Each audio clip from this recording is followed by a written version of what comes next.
Hey my dear friends, Sam Haymart for Test Driven TV. I've been spending time this week with a 2017 Honda CR-V. This is a fully loaded touring with four-wheel drive, and I'll tell you, I test drove this vehicle last fall very briefly for a day, gave you some brief driving impressions, but having spent the entire week with it, now I can tell you what it's really like to live with.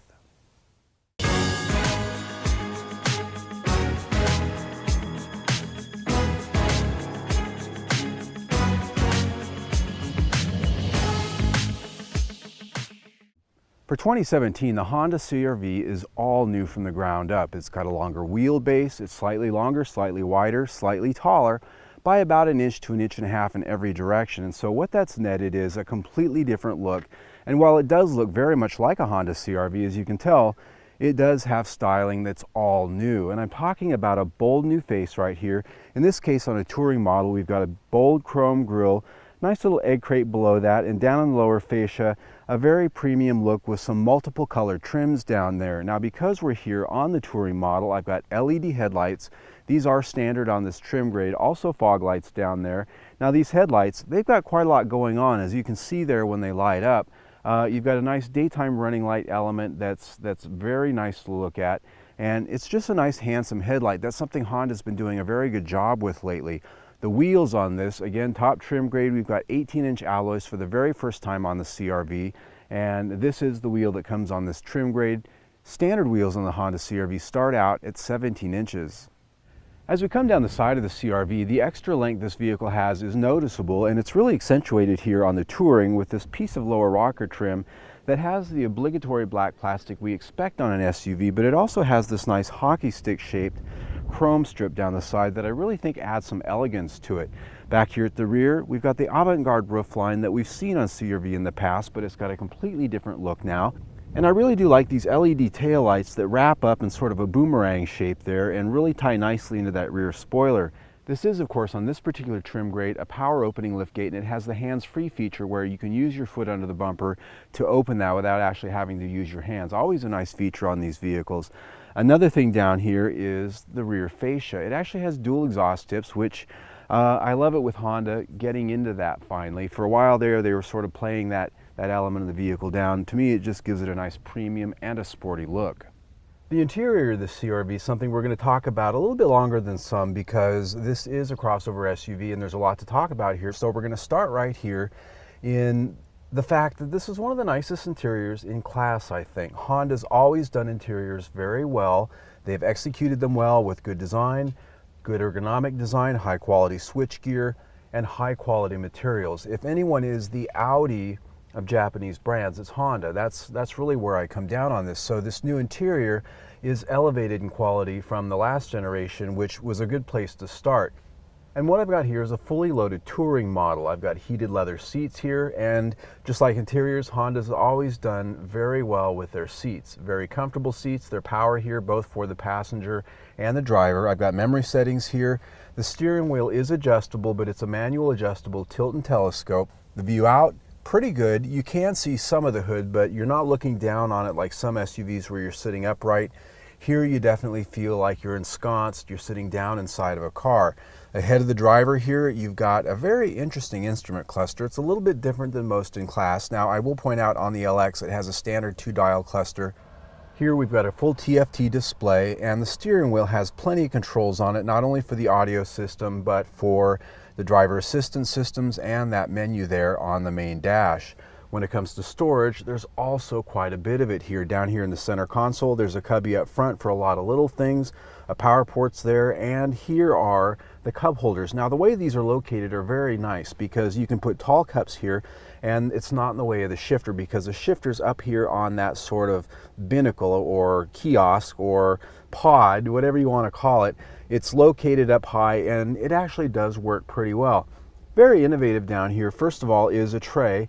Perfect for your phone to lay right there, and inside of there, power ports down there as well as USB ports. But there's a little trick to this thing. I like the fact that you can slide it back and get into the lower space down there, and it's all a common space. You can open the door here and get into it, or you can slide that back either way, and that piece is removable too. So if you want to have it open all the time, you can do that. Sitting in the back of the CRV, as you can see, offers a lot of space. A lot of that comes by way of that extra little bit of stretch and wheelbase that they've given it for 2017. Here, these seats about halfway forward, halfway back, set for my height, 5'9", and I've got plenty of space back here. Now, the seating position is a little bit on the low side, not as high as some, but not as low as others.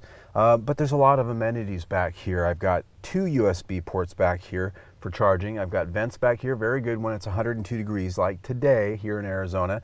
If I were sitting back here, I like to have those air conditioning vents on. And other than the fact that the seating position is somewhat low, it's still a very comfortable seat. The cushioning is just about the right firmness for me. I like it. Headroom very good, even with the sunroof that's there. In addition to the amenities back here, there's a lot of versatility and a lot of cargo utility here. That rear deck back there behind this seat has a dual level. You can have it down low or bring it up high. And once these seats are folded down, you've got a perfectly flat load floor back there. And of course, you can still lower that deck down a little bit further to have even more space. And under that floor is a spare tire, which I always praise in an SUV, because if you actually puncture a tire in a way that emergency inflator won't help you, well, you're calling a tow truck. And that's especially important for Sam today, because as I sit here talking to you, that tire right back there is flat. It went flat on me as I was sitting here filming. So when I'm done here, I've actually got to change a tire, which is one of the reasons I've already kind of dug into it. You can see my legs got a little bit of dirt on it here. When we're done doing the test drive here and filming, I get to change a tire. Obviously, I'm very pleased with this interior. The quality is top-notch, top of class, I think, and the design's very pleasing to look at. Of course, we do have the top of the line here with the wood grain trim and the top quality trims, but even if you go all the way down to the base level, the same material quality exists. Therefore, this interior gets 5 out of 5 stars. When it comes to infotainment, the first thing I really need to point out here is that Honda finally relented and put in a volume knob. They listened to all us journalists and the customers. After all, JD Power has a lot more power when it comes to these things than we journalists, but they finally added the volume knob because the slide bar they used to have on their touchscreen systems was awful. It was awful. Now, there is still a slide bar over here on the steering wheel. You can brush that thing accidentally once in a while when you're turning and maneuvering and fool with your volume, but I'm very thankful that Honda finally put a volume knob here. The rest of this system actually works very good. It's got great graphics, the menu system, everything's very intuitive. It's a top-notch system, as it always has been. Audio quality also very, very good here in the top-end system. The navigation system, very easy to use on the go. The one thing is still missing, though, is now it's a tuning knob. Now we're going to complain about that because you still have to tap, tap, tap when you're trying to tune stations. And if you've got over 100 stations like on XM radio and you're going from 10 all the way to 53 or going up to the news in the hundreds, it's time for a tuning knob. That's what's next. But all kidding aside, it's a very good system, a lot of feature content, Apple CarPlay, Android Auto. It's 5 out of 5 stars. What's under the hood here of the Honda CR-V Touring is a 1.5-liter turbocharged engine. Now, this is a new engine for the CR-V, very similar to the one you're going to find under the hood of the high-performance Honda Civic Si. Now, the horsepower here is slightly different. It's 190 horsepower and 179 pound-feet of torque. The EPA rates it at 27 mpg city, 33 mpg highway, and 29 mpg combined, even here with the all-wheel drive. And that comes by way of a new CVT, a continuously variable transmission. A manual isn't offered here. First question I always ask when we start the test drive is, how does it go?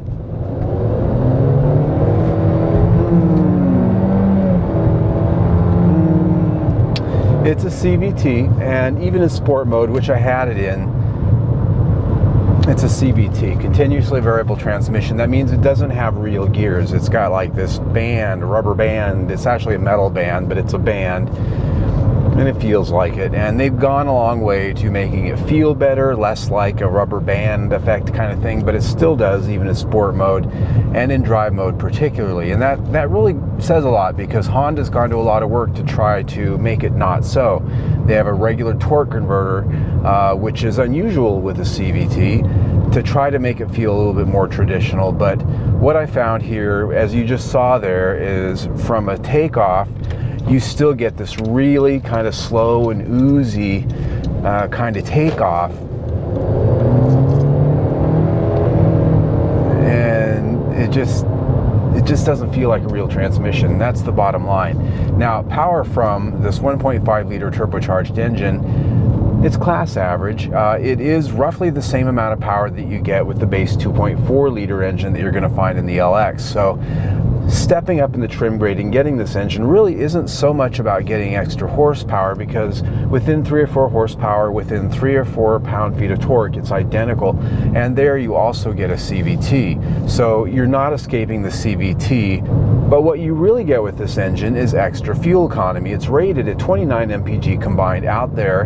What I have found this week is actually quite a bit less. I've been averaging 25, and that's city and highway combined, quite a bit less than what's promised by the EPA. So power's okay. I'd call it class average. The CVT's kind of a downer, I gotta be honest. I've never been a fan of CVTs. There are some better than others.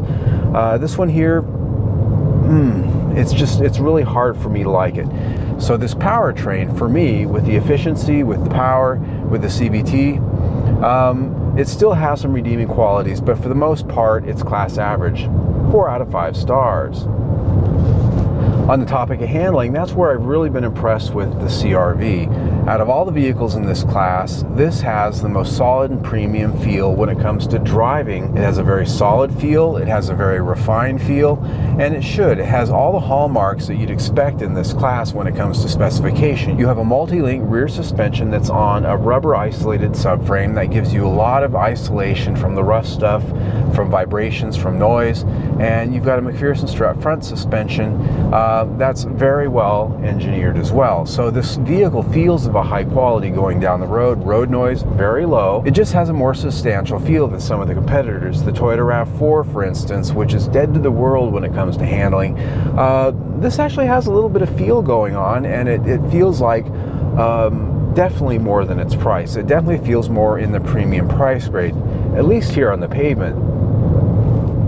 Now, this wouldn't be one of my test drives for an SUV or a crossover if I didn't bring it out here to the Desert Washboard Road, because this is the real test of chassis tuning and engineering for any crossover SUV. After all, they market them to us to bring out here into the wild, right? So how it performs out here and how it feels out here is every bit as important as it feels on the pavement. So what am I finding here on this rid washboard surface that can really test the chassis and show us how well it's put together? Well, what I'm finding is this thing is put together very, very solidly. The suspension is very well isolating all of that rough stuff and that vibration from the cabin. This thing doesn't feel at all like it's loose. I'm not getting any rattling or any shuddering in the steering or the suspension.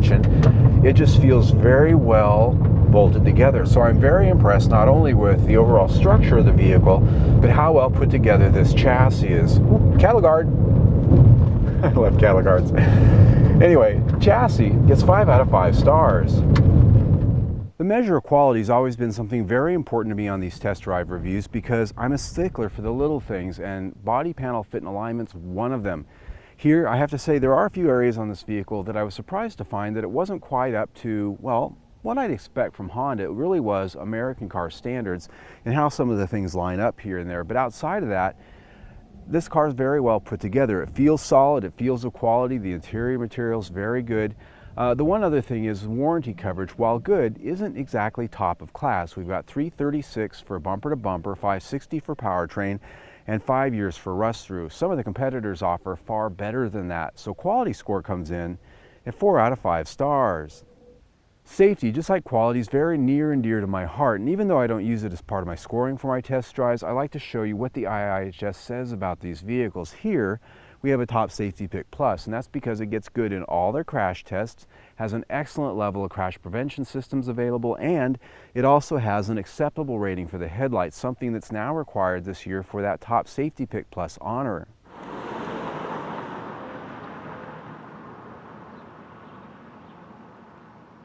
All right, my friends, wrapping it up for the Honda CR-V, I got to tell you, after having spent a week in it, I can tell why it's one of the top best sellers in class, if not the best seller.